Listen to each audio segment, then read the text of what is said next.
was an evil entity in the house. You are about to see real people. I was terrified beyond belief. Reliving horrifying paranormal encounters for the first time. I was so completely overcome with terror.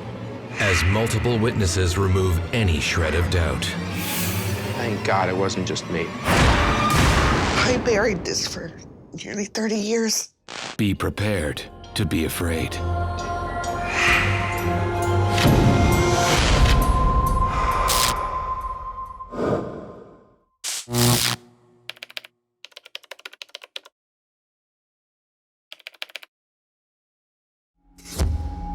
Story 29, Lori, take 1.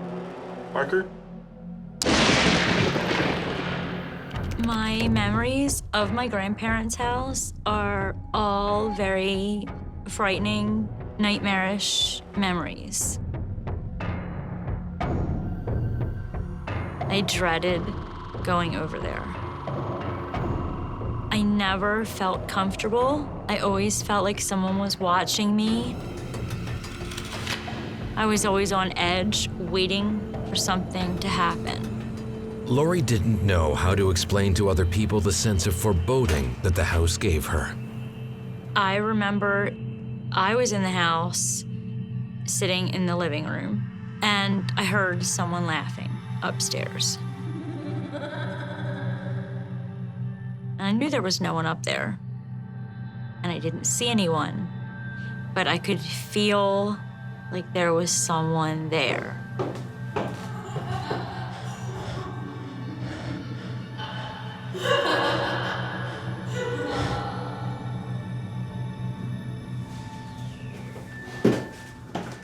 The laugh itself didn't sound like a happy, funny, that was a great joke kind of laugh. It was more of a sinister, I'm going to get you kind of laugh. Lori wasn't the only one who was sensitive to the atmosphere in the house. Her cousins noticed it too. When it was not nice outside, we would be sent into the basement to play.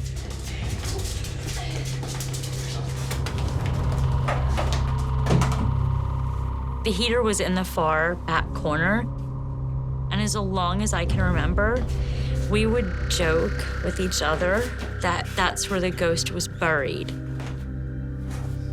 Because next to the heater, there was a depression in the floor. It was a very old kind of linoleum floor over dirt, and that part of the floor had kind of sunk down lower as the house settled, and it was the size and shape of a grave. It was very creepy. Up until now, Lori had just been a visitor at her grandparents' house. But that was all about to change. My parents divorced, and we moved to my grandparents' house. I was already not happy because my parents divorced, but the thought of having to live in that house was like my worst nightmare coming true. So I felt like I was being sentenced to like some kind of long prison sentence. When we moved there, I noticed that no matter what time of year it was, there were certain areas in the house that were always freezing cold. One of them being my bedroom. Didn't make sense because my room got all the morning sun. It was on that side of the house. So it should have been bright, cheerful, and really warm, but it wasn't. Lori tried to ignore the strange experiences, but they continued.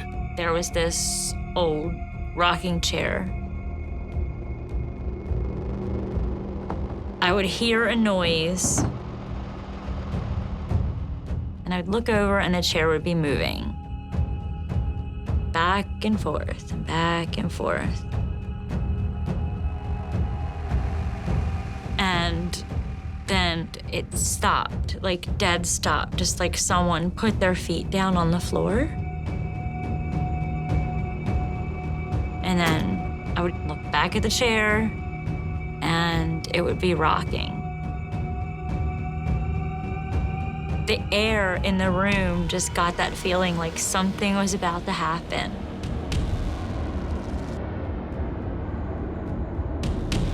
I hated that chair. That chair just gave me absolute creeps. And if I got up to go tell my grandmother, it would stop.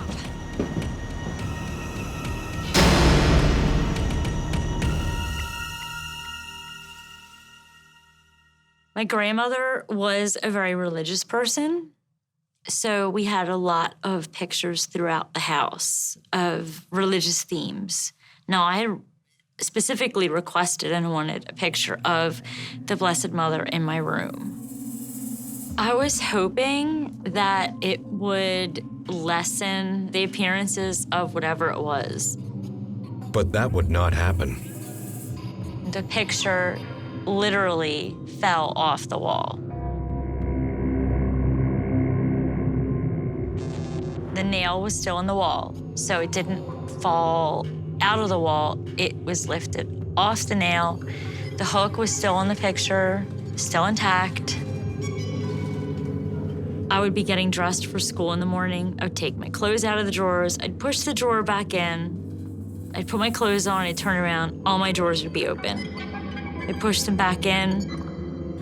I would go to the bathroom, come back in my room. All the drawers are open again. My personal belongings would always be moved, misplaced.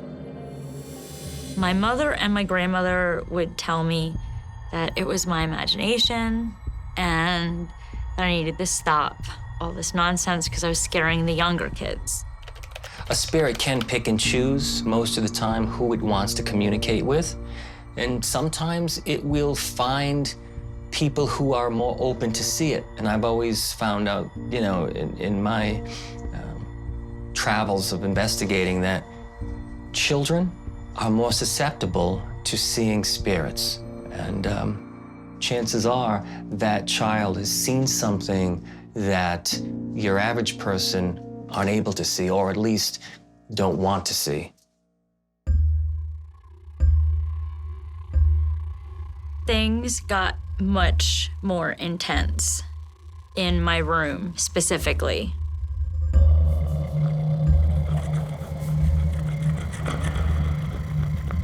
I started to hear scratching in the walls.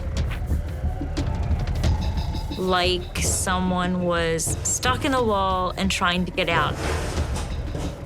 Like intense scratching. And I would feel like there was someone right over my back.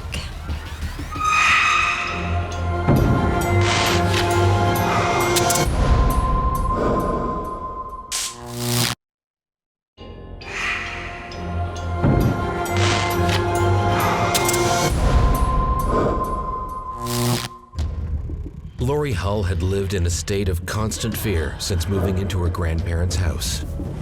I started to hear scratching in the walls. I would feel like there was someone right over my back, and you would feel like you could not breathe when that would happen. Like it would take all the air out of the room. It was a suffocating kind of feeling. It scared the life out of me. I was sure I was gonna die. It eventually kind of receded back towards the bottom of the bed.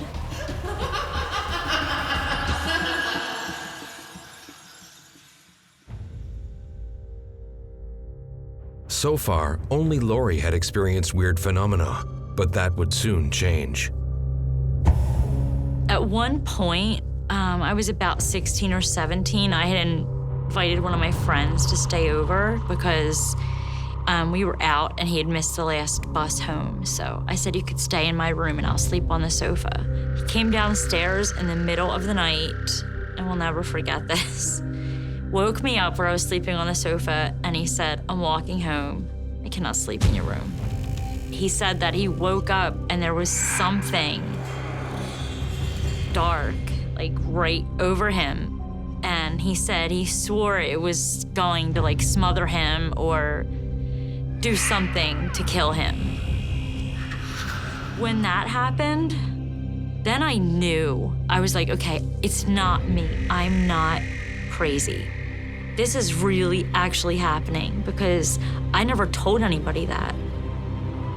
And for someone else to come down and say exactly what happened to me, it was scary, but I was in a way happy because I knew, that was the moment I knew I wasn't crazy.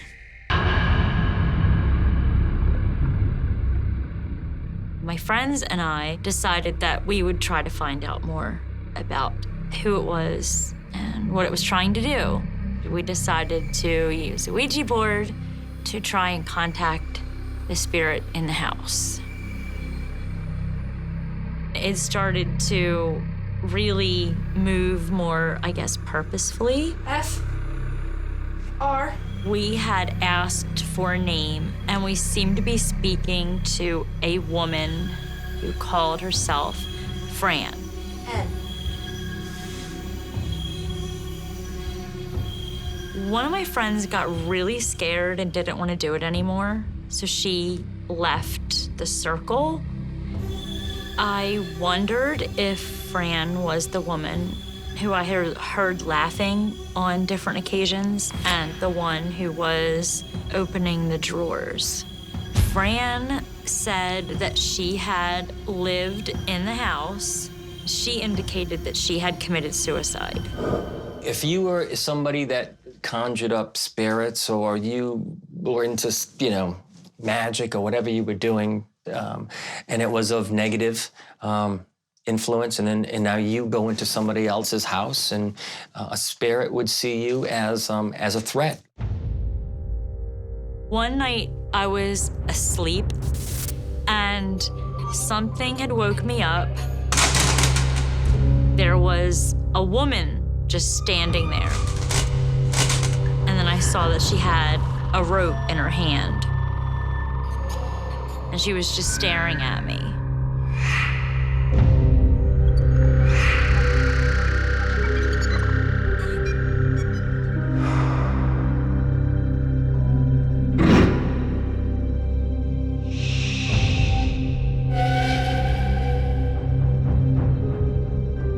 And she would put the noose around her neck and pulled it.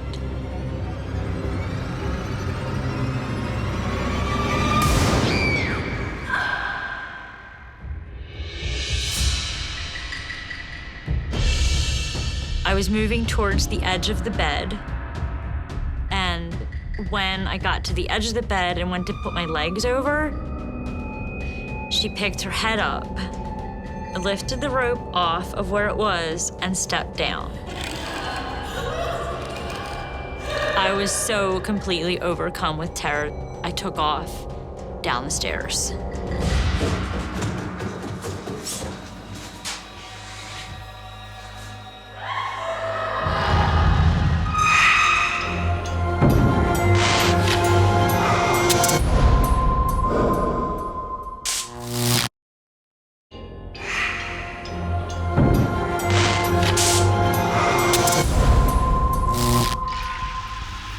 After several horrific experiences, Lori Hull was desperate to escape the terrifying spirits in her home.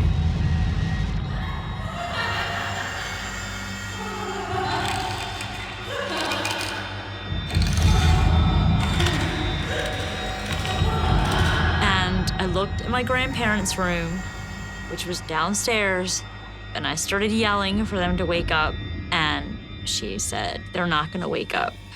I put them to sleep.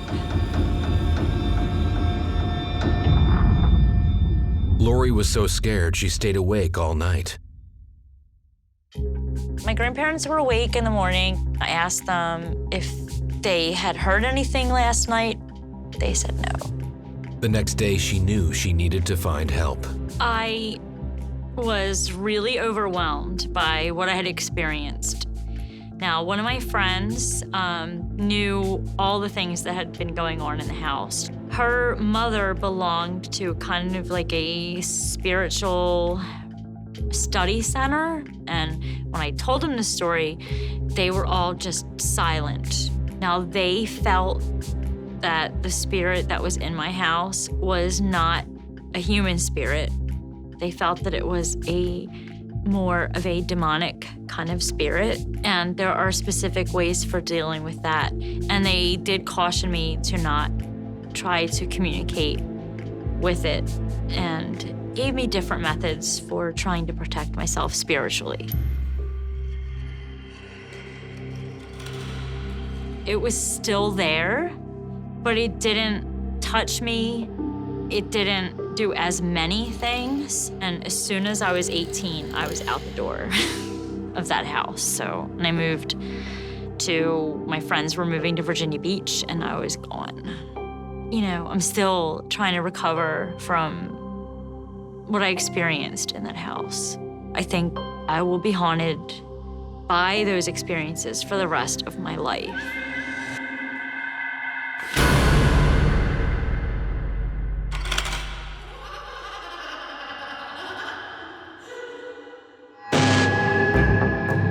When there is more than one witness to a paranormal event, it can prove that the experience is genuine. But when the phenomenon is truly terrifying, multiple witnesses provide little comfort.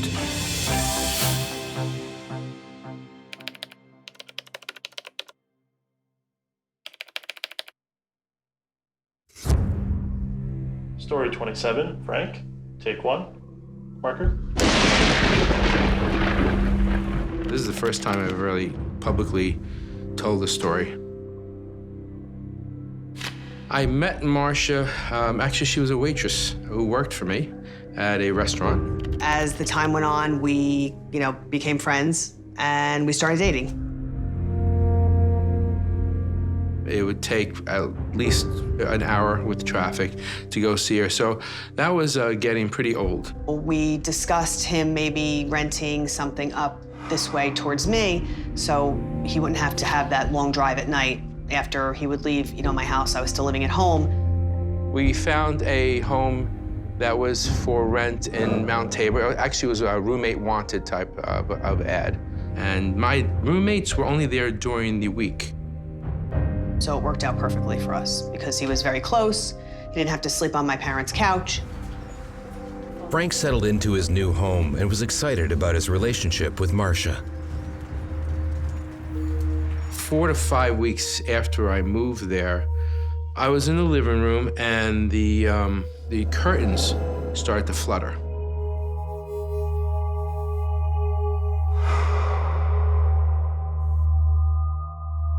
The house was an old house, but we had put the plastic on the windows, the kind you hit with a hairdryer to seal them tight. There was no reason why the curtains would flutter because the windows were sealed. And then the temperature really dropped a lot, and I could see my breath, and it's almost like I was walking into a cold spot. When dealing with anything to do with cold spots, you have to be careful. First thing you do is you definitely do a temperature check to see what the readings are. What we look for in a cold spot is an extreme drop. So you're in a house, it's 65 degrees, and then within 3 seconds of taking another reading, it drops down to 45. Then you have something. Spirits will definitely drain a lot of energy rapidly, and we've usually find out to be somewhere around that 20, 25 degree droppage that we could probably pretty well guess it's paranormal. I could not figure out what it was, where it was from. I could not explain it away. I tried. I looked at everything that would possibly cause it, vents, anything, and I could not explain it away. And that wasn't the only strange occurrence.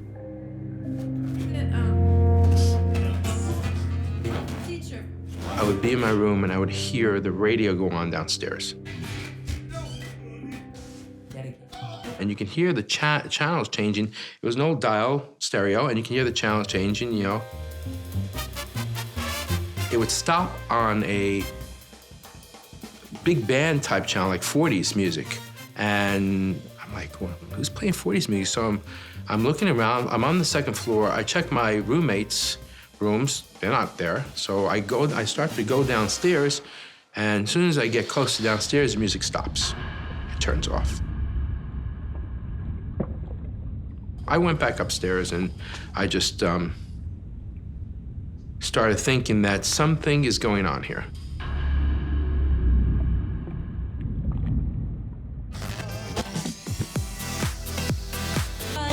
A few minutes later, I'd hear the radio go back on again.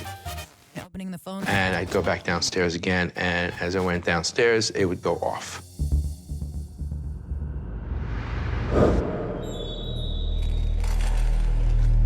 When I was in my room watching TV, there would be some knocks and some bangs, sometimes some scratches. And then I would hear almost like voices, like talking, mumbling. And I kind of like, I was listening to my TV, and I heard it off behind me, like in the hallway. So I turned off my TV, and it would be a faint mumbling. So I thought maybe somebody was home. So I went out and to the hallway, and there was no one there. It stopped.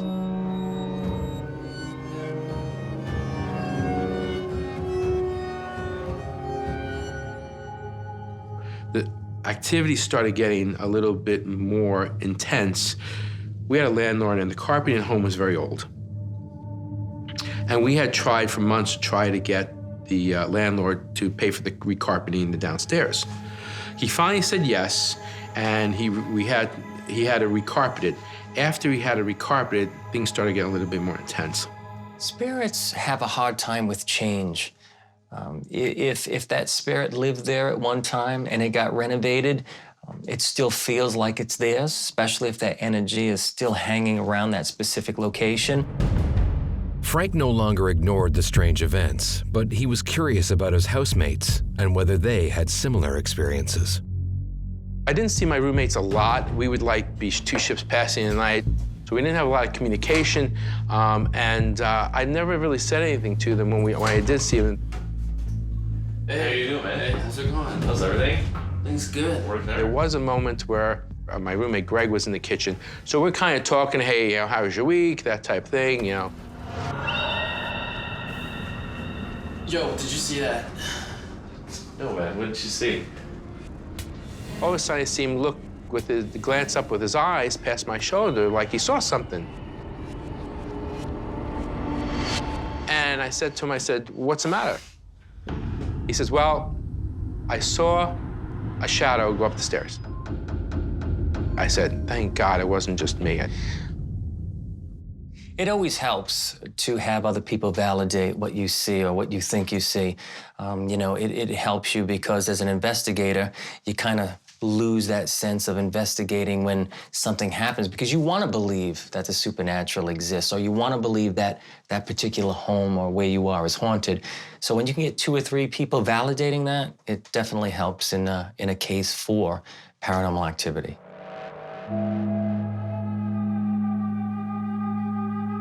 With confirmation that the others were seeing the same thing, Frank finally confided in Marcia. I didn't believe any of it because I was a big skeptic and I just really didn't believe him. So I just kind of let it go. I said, "You must be crazy," and just will let it go. The next morning, Marcia was no longer a skeptic. So we were laying there watching TV, and all of a sudden, we heard water running. Did you hear that? Yeah.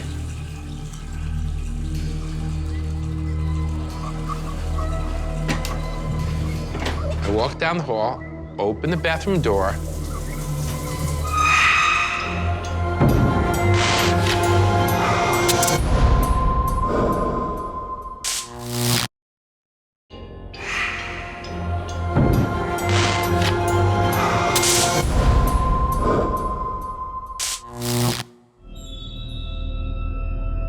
Frank Regillo had experienced many strange events in his home, but his girlfriend Marcia was skeptical. Until now. I didn't believe any of it. All of a sudden, we heard water running. Did you hear that? Yeah.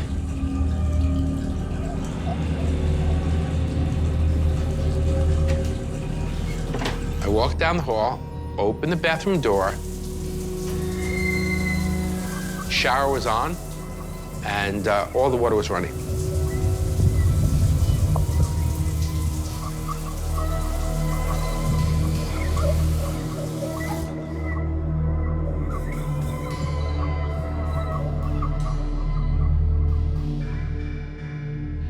so I turned everything off, left the door open, walked back down the hallway. 6 or 7 minutes later, all of a sudden you hear shh, and she goes, no way. It was on again.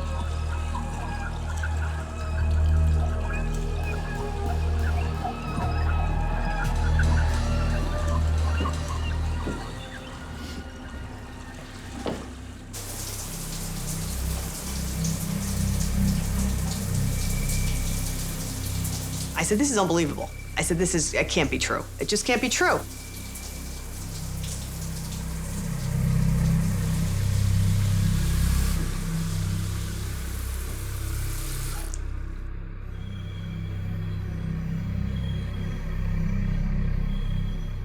She beelined out of that house as fast as she could. Because I was just, at that point, I said, I'm not staying here anymore.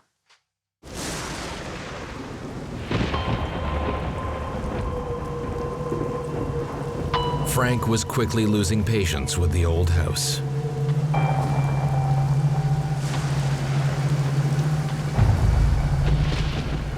All of a sudden you hear this big crackle of thunder and the lights go out. I'm saying to myself, well, is it just my house or whatever, or it might just be the neighborhood? I wasn't sure, so I went downstairs, went down to the root cellar, because in the root cellar is where the circuit breakers were. Found the breaker box. As I'm doing this, it got very cold. I feel something behind me. These two red lights, eyes, I don't know what you want to say they were. I headed right for those storm cellar doors that opened up into the backyard. I pulled the lever over, flipped them open.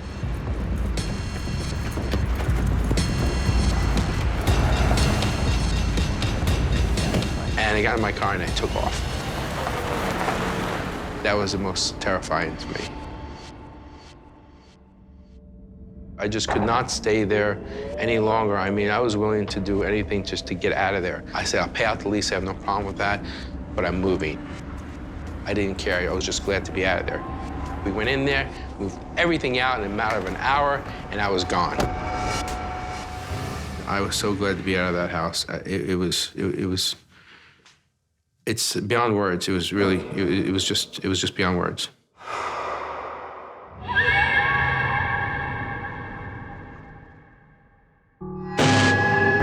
Being chased out of your home by an entity is a chilling experience. Some people have no choice but to stay put, even when their entire household is being terrorized.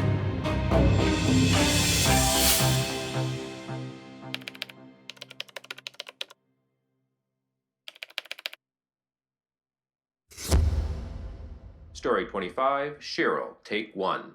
My name is Cheryl Arnott. I'm from Lakewood, Pennsylvania. Ken's my husband. We met several years ago online, and then we just decided that we were going to get together and get a place. The house that we found was, it's a ranch style. And I fell in love with it right away because the kitchen size is what I wanted. Moving into the house were myself, Ken, my son, and my daughter.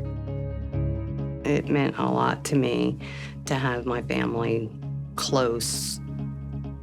And I felt safe because of the area that we were in. It was home. It was going to be a place to share our memories, going to be a place to share our lives. Cheryl and her family had everything they wanted, but it was early days in the house. The first time that I really noticed anything off is I gathered up the laundry. As always, I did it once a week, but I was separating the laundry, and then all of a sudden I just get this feeling like I'm not by myself. It's like I'm not alone.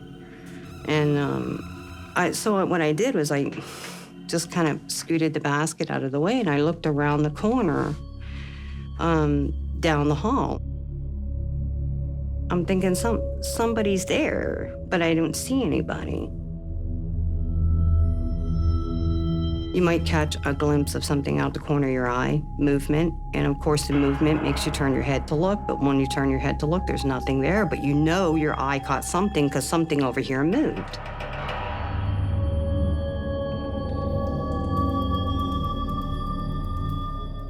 I'm thinking, this is crazy. I'm thinking, okay, you're tired, something. There has to be an explanation. Spirits will typically show themselves in various ways. It could be through a cold spot. It could be through catching something at the corner of your eye if you can see it that quick. And a lot of times, we like to call it, or I like to term it as a phantom draft. All of a sudden you'll feel a breeze, whether it just blows by you or maybe something moves, or a curtain or an object, just to let you know that they're there. They will use that. So it's typically just another form of communication and a manifestation of energy. But Cheryl's search for answers would only bring more questions. I went into the bedroom, and then I felt something brush against my leg. And so I'm thinking it was my cat. So I want to push the cat away, and when I look down, there's nothing there. So it wasn't my cat's. And it was just rubbing against my leg like it was insistent on getting my attention. You just don't, you can't, words can't even describe the feeling that goes through you because you're thinking, this is totally unreal. Why is this shouldn't even be happening. It was a scary feeling because it's a contact. It's like a physical contact. Something touched you and you can't see what touched you. It's just mind-boggling. I didn't tell anybody about it for a while. First person I did tell was Ken. He just didn't believe what he didn't experience or didn't see. Cheryl tried to ignore the strange events and move on with her life. Bonnie moved in with us 2 or 3 years later after we bought the house. Bonnie is like a mother to me. My kids even call her Grandma Bonnie. She's been a great grandmother figure and a great mother figure, and I kind of lean on her heavy at times. It was just like one big family, and I enjoyed their company. They enjoyed my company. It just felt like we was helping each other out. They ended up making my bedroom down in the basement. As the family settled into their new living arrangements, the strange phenomena started up again. We were in the kitchen one day playing Scrabble. And it's daylight, and nobody's thinking about anything except for the game. Okay, Bonnie says, oh, I'm thirsty. So she gets up and she goes over to the cabinet. She takes out one of the cans. What a drag that you got that. Pretty soon, I look up and this thing moves.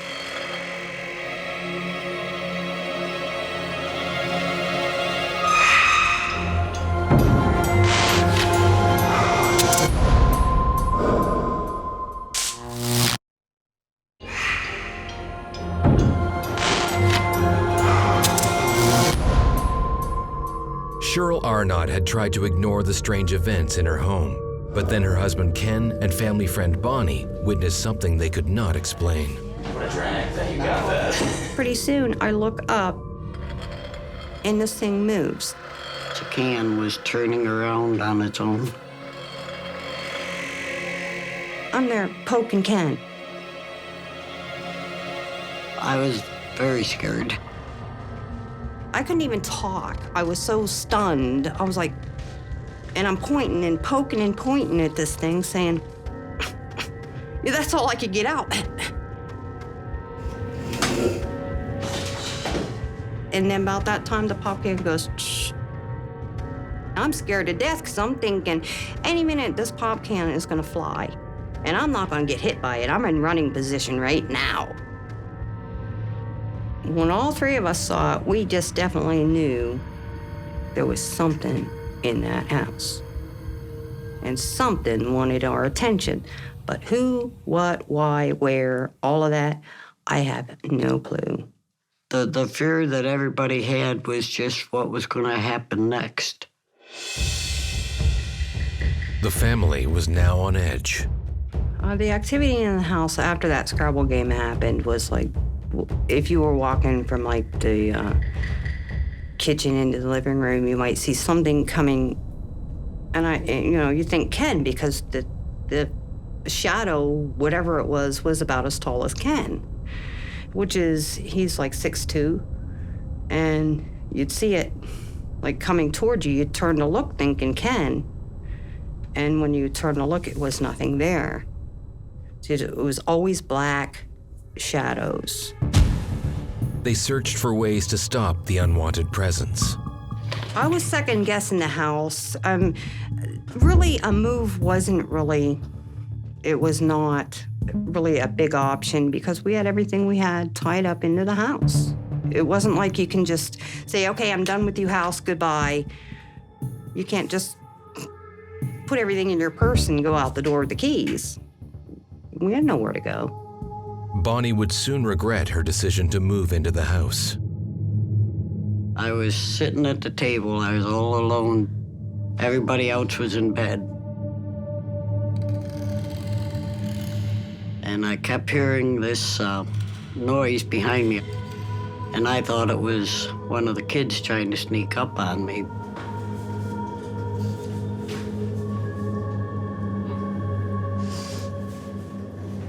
And I noticed shadows. So I got paying more attention to that.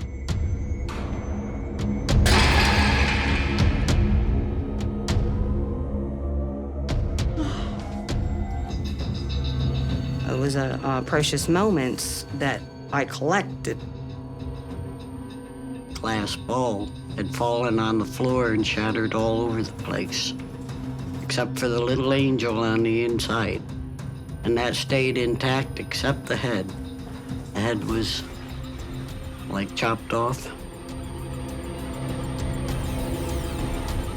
I knew at that point something was there, but I never at any time thought it was friendly. If it's friendly, it's not going to give you a feeling of fear and terror and wanting to get out of there. Something friendly won't do that.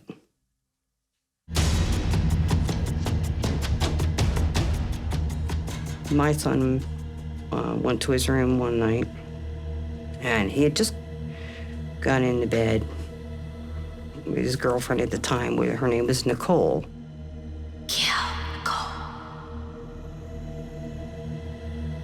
He hears a woman outside of his bedroom door telling him, kill Nicole. Kill Nicole.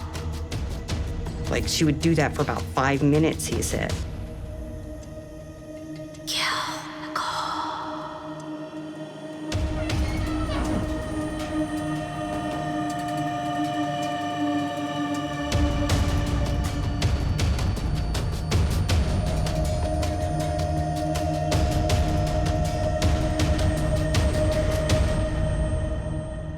Scared of daylights at him, like it went anybody. It's like, how does this person or this thing that's outside of my door, how do they know her name?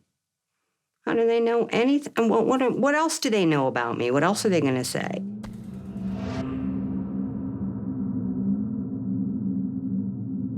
As morning arrived, Cheryl thought she was safe. I went over and I got in the shower. And I thought, okay, I'm in my shower and I'm get out of here. I got stuff to do, and I was planning the day in my mind. And I'm standing there, soaping my hair, and I felt a hand.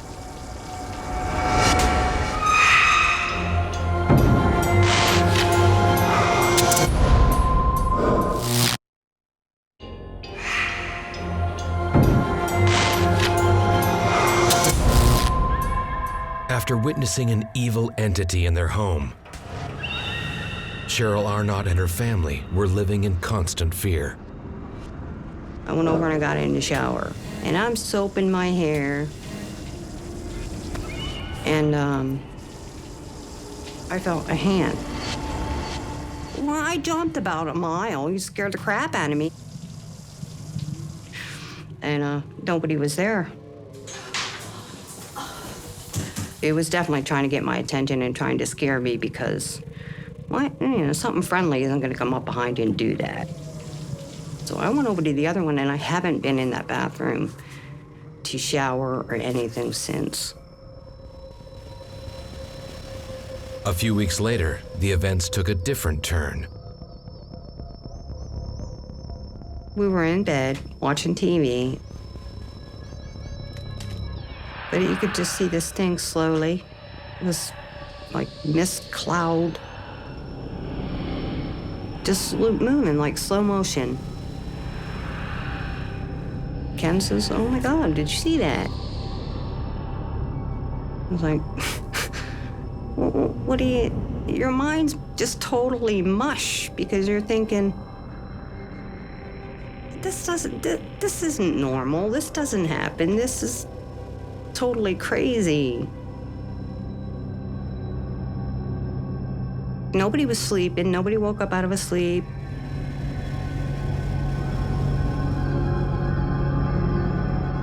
This is just the last straw when it starts to do stuff like that. I've had enough.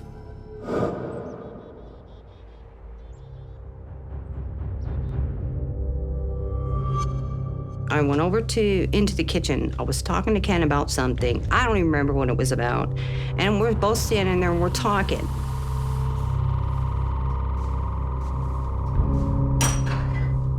Oh! And something shoved me. I went into the door and down, and I fell. I just went flat out on the floor. Ken's there helping me up. It was like, oh my God.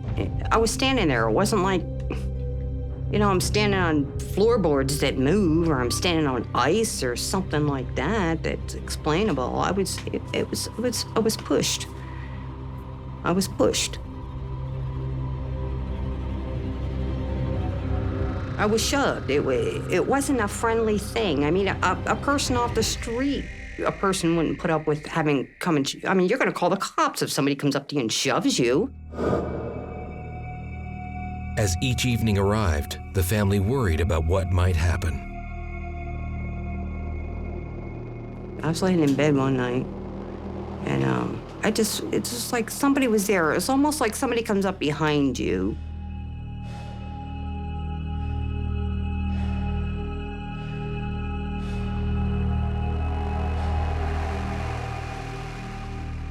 I didn't feel safe in the house at this point.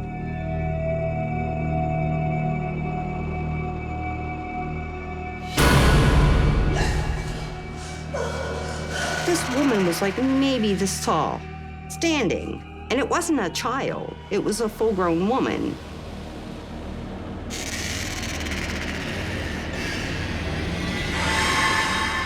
And her hair was like pulled forward, and it was just unevenly, like it needed trimmed really bad. And she just stood there with like a dead stare. She made sure I got a good look at her first. Then it was like sparklies, but it was black. And then they started to, like, the little glittery things started to just slowly fade out. You just felt like you were like a deer in the woods, and a hunter was you're just waiting for any moment for something to happen. But yeah, you felt like this vulnerable target in your own home. They could no longer live like this and reached out for help. So it was due to a friend through Facebook that we actually did get in touch with the right kind of people. The plan basically was to go up there, validate their stories, what they were saying was happening was actually happening, and then to disperse what was there through several means. Because they were very religious, we decided to use their faith and back them up to try and get this out of their home. Ye that seek the Lord, look unto the rock. He will comfort all her waste places, and he will make her wilderness like Eden, and her desert like the garden of the Lord. We have oil that has been blessed, And we go into each room, and we make the sign of the cross on all the windows, and we have a biblical passage, basically, for clearing that room and taking it room to room, and then finally getting outside. Once we get outside, we end up blessing the doorways, top, left, and right-hand side.